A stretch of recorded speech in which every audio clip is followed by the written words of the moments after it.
Buonasera e ben ritrovati con l'informazione flash di New Sicilia. Di seguito i titoli più importanti del pomeriggio.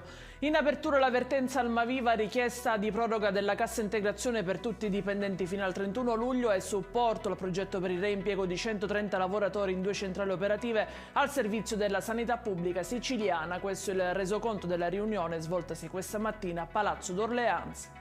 La cronaca, chiesta condanna a 24 anni per il boss Giuseppe Falsone di Campobello di Licata. Il boss è stato arrestato nel 2010 a Marsiglia dopo 12 anni di latitanza, finendo così al 41 bis.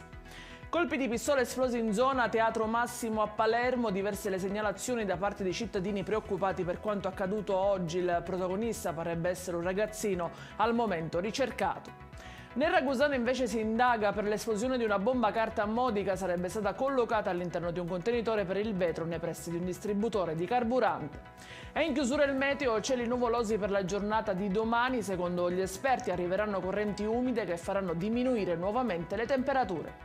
Ed è tutto per questa edizione, come sempre vi ricordo che i dettagli su queste notizie e molte altre li trovate sul nostro sito www.neusicilia.it e sui nostri canali social. Grazie per averci seguito, appuntamento a domani alle 13:30. Arrivederci e buona serata.